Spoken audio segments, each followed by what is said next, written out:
भोपाल से प्रस्तुत हैं प्रादेशिक समाचार। नमस्कार, समाचारों के साथ मैं जितेंद्र रघुवंशी। पहले मुख्य समाचार। मुख्यमंत्री शिवराज सिंह चौहान ने प्रधानमंत्री आवास योजना ग्रामीण के हितग्राहियों के खातों में 875 करोड़ रुपए अंतरित किए। इलेक्ट्रॉनिक वस्तुओं के निर्यात में 49% की भारी वृद्धि। मुरैना में पुरातत्व महत्व वाले बटेश्वर के शिव मंदिरों का जीर्णोद्धार फिर से शुरू होगा। और Rafael Nadal Australian open tennis के फाइनल में पहुंचे। अब समाचार विस्तार से।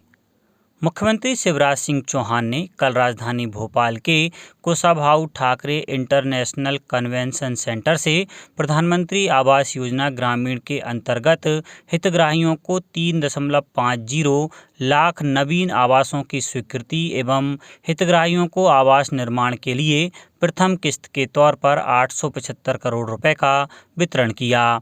इस अवसर पर मुख्यमंत्री ने हितग्राहियों से आभासी माध्यम से संवाद कर योजना और आवास निर्माण के बारे में जानकारी ली। प्रधानमंत्री आवास योजना के तहत नवीन स्वीकृत आवासों की राशि हितग्राहियों के खाते में अंतरित करने के लिए सीधी के SGS कॉलेज में जिला स्तरीय कार्यक्रम आयोजित किया गया।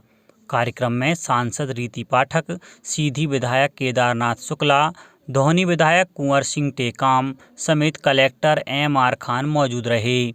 इस मौके पर मुख्यमंत्री शिवराज सिंह चौहान से सीधी जिले के हितग्राही मुरली रजक ने ऑनलाइन सीधा संवाद किया। वहीं सागर में आयोजित जिला स्तरीय कार्यक्रम के दौरान मुख्यमंत्री ने सागर जिले के ग्राम पिपरिया रहली के आवास हितग्राही श्री पूरन से वर्चुअल संवाद किया। मुख्यमंत्री के पूछने पर श्री पूरन ने उत्साह के साथ कहा कि मकान की अभी नींव खुद रही है, पर 3 महीने में पूरा घर बना लेंगे। जिला मंदसौर में पूर्ण हुए लगभग 38,392 आवास के हितग्राहियों को बधाई संदेश पत्र वितरित किया गया एवं वर्ष 2021-22 के स्वीकृत 50 आवासों को स्वीकृति आदेश पत्र वितरण किया गया। शिवपुरी जिले में भी हितग्राहियों को नवीन आवास स्वीकृति के स्वीकृति पत्र व बधाई संदेश प्रदान किए गए। सागर में प्रधानमंत्री आवास योजना के तहत कुल पात्र हितग्राही 1,32,281 हैं, जिसके विरुद्ध 1,31,276 आवास स्वीकृत किए जा चुके हैं। इनमें से 1,11,368 हितग्राहियों को पहली किस्त मिल चुकी है। 1,389 हितग्राहियों को दूसरी किस्त, 95,572 हितग्राहियों को तीसरी किस्त और 72,606 हितग्राहियों को चौथी किस्त मिल चुकी है तथा 90,168 हितग्राहियों के आवास पूर्ण हो चुके हैं। गृह मंत्री डॉक्टर नरोत्तम मिश्रा ने कहा है कि प्रदेश की पुलिस ने कोरोना संकट काल में सीमाओं पर तैनात जांबाज सैनिकों की तरह खुद के प्राण संकट में डालकर आमजन की प्राण रक्षा के लिए काम किया। उन्होंने कहा कि सरकार द्वारा संगठित माफिया के विरुद्ध चलाई जा रही मुहिमों में भी पुलिस अपनी महत्वपूर्ण भूमिका का निर्वहन कर रही है। डॉक्टर मिश्रा ने कहा कि अब सरकार पुलिस के सभी अधिकारी कर्मचारियों को आवास की समस्या से निजात दिलाने के लिए सभी संभव उपाय करेगी। हजारों आवास निर्माण के कार्य जारी हैं। अन्य विकल्पों पर भी सरकार विचार कर रही है। मंत्री डॉक्टर मिश्रा ने भोपाल में 66 करोड़ रुपए की लागत से 6 मंजिला 8 ब्लॉकों में 240 आवास आरक्षक एवं प्रधान आरक्षकों और अराजपत्रित अधिकारियों के 72 आवास सहित कुल 312 नवनिर्मित पुलिस आवास गृहों का लोकार्पण करते हुए यह बातें कहीं। समारोह में पुलिस महानिदेशक श्री विवेक जोहरी, अपर मुख्य सचिव गृह डॉक्टर राजेश राजौरा और पुलिस के आला अधिकारी मौजूद थे। मुख्यमंत्री श्री शिवराज सिंह चौहान ने कहा है कि प्रदेश में अब कोरोना संक्रमण की रफ्तार थमने लगी है। उन्होंने राज्य सरकार के प्रयासों को इसका क्रेडिट दिया। मुख्यमंत्री ने कहा कि मैं इस बारे में बहुत बेफिक्र तो नहीं हूं, मगर मेरी राय यही बन रही है कि पीक चला गया है, केस लगातार कम होने लगे हैं। इस मामले में विस्तृत समीक्षा 30 और 31 जनवरी की बैठक में करूँगा। मुख्यमंत्री श्री चौहान ने कहा कि स्कूलों को खोलने के मामले में केंद्र सरकार से राय ली जाएगी। उन्होंने कहा कि विशेषज्ञों से जानकारी लेने के बाद ही कोई कदम उठाए जाएंगे। स्कूलों को खोलने पर आगे फैसला होगा। मुख्यमंत्री श्री चौहान ने दावा किया कि व्यापक टीकाकरण से इस बार प्रदेश में कोरोना की मारक क्षमता नहीं रही। मध्य प्रदेश में कोविड-19 वैक्सीन का 97% पहला डोज, 93% दूसरा डोज और 73% किशोर उम्र के बच्चों को डोज लग चुका है। राज्य में पिछले 24 घंटों के दौरान कोरोना संक्रमण के 7,763 नए मामले सामने आए, जबकि 10,016 लोग रिकवर हुए। वर्तमान में प्रदेश का रिकवरी रेट 90.08% है। प्रदेश में अब एक्टिव केस 67,945 रह गए हैं। वाणिज्य और उद्योग मंत्रालय ने कहा है कि अप्रैल से दिसंबर 2021 की अवधि में इलेक्ट्रॉनिक वस्तुओं के निर्यात में 49% की भारी वृद्धि हुई है। वर्ष 2020 की इस अवधि में 7 अरब 40 करोड़ अमेरिकी डॉलर मूल्य की इलेक्ट्रॉनिक वस्तुओं का निर्यात किया गया था, जबकि वर्ष 2021 में यह बढ़कर 11 अरब अमेरिकी डॉलर का हुआ। सबसे अधिक 18% निर्यात अमेरिका को किया गया। निर्यात में दूसरा स्थान संयुक्त अरब अमारात का रहा। मंत्रालय ने बताया है कि पिछले वर्ष दिसंबर में इलेक्ट्रॉनिक वस्तुओं का निर्यात 1 अरब 67 करोड़ अमेरिकी डॉलर मूल्य का हुआ, जिसमें वर्ष 2020 के दिसंबर तक की तुलना में लगभग 34% का इजाफा हुआ।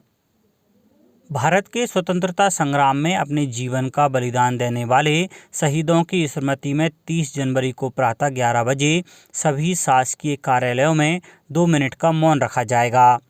सामान्य प्रशासन विभाग ने सभी विभागाध्यक्षों, संभागीय आयुक्त और समस्त कलेक्टरों को निर्देश जारी किए हैं कि 30 जनवरी को प्रातः 11 बजे शहीदों की स्मृति में 2 मिनट का मौन रखा जाए।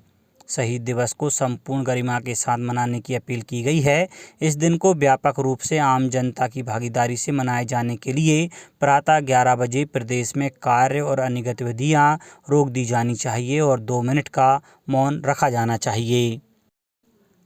मुरैना में बटेश्वर के मंदिरों का जीर्णोद्धार अब फिर से शुरू किया जाएगा। पुरातत्व विभाग की केंद्रीय महानिदेशक ने जीर्णोद्धार कार्य का भूमि पूजन किया। गौरतलब है कि देश की बड़ी आईटी कंपनी इन्फोसिस ने बटेश्वर के 6वीं से 9वीं सदी के शिव मंदिरों के जीर्णोद्धार के लिए 4 करोड़ रुपए की राशि दी है। सबसे पहले जमीजोद हुए विष्णु मंदिर, फिर शिव मंदिर को निकालकर सहेजा जाएगा। पिछले 2 दशकों से मंदिरों के जीर्णोद्धार का काम बंद था। भारतीय पुरातत्व सर्वेक्षण विभाग की महानिदेशक श्रीमती बी विद्यावती ने पडावली, मितावली तथा शनि मंदिर का अवलोकन किया और पर्यटकों की सुरक्षा के लिए मंदिरों पर व्यवस्था करने के निर्देश दिए। पंजाबी साहित्य अकादमी आज़ादी के अमृत महोत्सव के अंतर्गत श्री गुरु तेग बहादुर के 400वें प्रकाश पर्व को समर्पित 30 जनवरी को उज्जैन में एक सांस्कृतिक कार्यक्रम का आयोजन करेगी।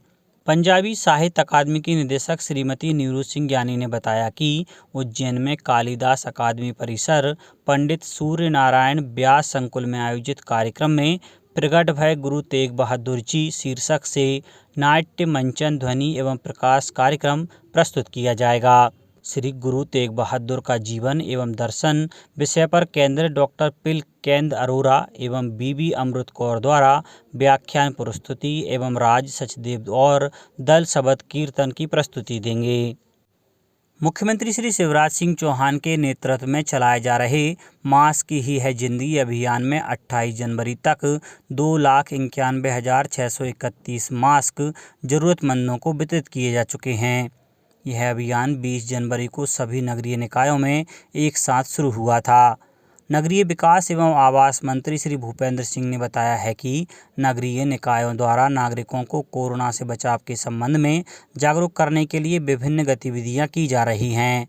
रोको टोको अभियान में अभी तक 2,87,790 घरों में संपर्क किया जा चुका है। लगभग 4,871 ऑनलाइन चर्चाएं आयोजित की गई हैं। मीडिया के विभिन्न माध्यमों से भी लगातार प्रचार प्रसार किया जा रहा है। नगरीय निकायों में अभी तक जन सहयोग से 1,724 मास्क बैंक स्थापित किए जा चुके हैं। इनमें नागरिकों एवं विभिन्न संगठनों द्वारा 1,37,761 मास्क दान स्वरूप दिए जा चुके हैं। तुलसी मानस प्रतिष्ठान 2 से 4 फरवरी तक पंडित रमाकांत दुबे स्मृति समारोह आयोजित करेगा। समारोह में ब्रह्मलीन राजेश्वरानंद जी सरस्वती की पुत्री दीदी भक्ति प्रभा श्री राम कथा पर प्रवचन देंगी। इसके अलावा श्रीमती शारदा देवी दुबे की स्मृति सेवा सम्मान से साध्वी सुश्री सीताबेन मंदसौर को सम्मानित किया जाएगा। इसके अलावा न्यायमूर्ति R.D. शुक्ला की स्मृति में भोपाल से विधि संकाय में अव्वल रही श्रीमती माया माहेश्वरी तथा भाई रतन कुमार स्मृति पत्रकारिता पुरस्कार मंडल की माखनलाल चतुर्वेदी पत्रकारिता विश्वविद्यालय में स्नातक स्तर पर प्रथम रही खुशी अग्रवाल को दिया जाएगा। अब बात मौसम की। कड़ाके की ठंड ने मध्य प्रदेश को सीवियर कोल्ड की चपेट में ला दिया है। इस साल जनवरी में पहली बार रात का पारा पचमढ़ी में 1 डिग्री पर आ गया, तो भोपाल में 10 साल में जनवरी में चौथी बार रात सबसे ज़्यादा ठंडी रही। भोपाल में रात का पारा 5 डिग्री सेल्सियस रिकॉर्ड हुआ।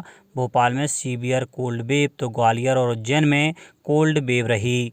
वरिष्ठ मौसम वैज्ञानिक JD मिश्रा ने बताया कि अभी 1 हफ्ते तक ठंड का जोर रहेगा। तापमान में हल्की बढ़ोतरी होगी, लेकिन ठंड बनी रहेगी। मौसम वैज्ञानिक ने बताया कि उत्तर से लगातार ठंडी शुष्क हवाएं आ रही हैं। इसके कारण मैदानी इलाकों में लगातार ठंड बनी हुई है। 29 जनवरी से हवाओं का एक और दौर आएगा। इसके पीछे से 2 फरवरी तक दूसरा सक्रिय हो जाएगा। इससे 2 से 3 दिन हल्की बौछारें पड़ सकती हैं। इसके बाद फिर से ठंड का दौर शुरू होगा। ठंड से अभी 15 फरवरी तक ज़्यादा राहत की उम्मीद नहीं है। अब कुछ समाचार खेल जगत से। Rafael Nadal Australian open tennis tournament के पुरुष सिंगल्स फाइनल में पहुंच गए हैं। नडाल ने 7वीं वरीयता प्राप्त मैटेओ बेरेटनी को 6-3, 6-2, 3-6, 6-3 से पराजित किया। अब कुछ समाचार संक्षेप में। प्रधानमंत्री नरेंद्र मोदी ने पंजाब केसरी लाला लाजपत राय को उनकी जयंती पर श्रद्धांजलि अर्पित की। वस्त्र मंत्रालय ने टेक्सटाइल के लिए प्रोडक्शन लिंक्ड इंसेंटिव PLI योजना के तहत आवेदन जमा करने की समय सीमा 31 जनवरी से बढ़ाकर 14 फरवरी कर दी है। पात्र आवेदक केवल वेबसाइट पर ऑनलाइन आवेदन कर सकते हैं। अनूपपुर जिला कलेक्टर एवं प्रमुख जनगणना अधिकारी सुश्री सोनिया मीना ने जनगणना कार्य के लिए जिला जनगणना समन्वय समिति का गठन किया है। और मध्य प्रदेश उर्दू अकादमी ने 29 जनवरी को विदिशा में एक मुशायरे का आयोजन किया है। अंत में मुख्य समाचार एक बार फिर। मुख्यमंत्री शिवराज सिंह चौहान ने प्रधानमंत्री आवास योजना ग्रामीण के हितग्राहियों के खातों में 875 करोड़ रुपए अंतरित किए। इलेक्ट्रॉनिक वस्तुओं के निर्यात में 49% की भारी वृद्धि। मुरैना में पुरातत्व महत्व वाले बटेश्वर के शिव मंदिरों का जीर्णोद्धार फिर से शुरू होगा। और Rafael Nadal Australian open tennis के फाइनल में पहुंचे। इस बुलेटिन में इतना ही। घर पर रहिए, सुरक्षित रहिए और सुनते रहिए प्रादेशिक समाचार।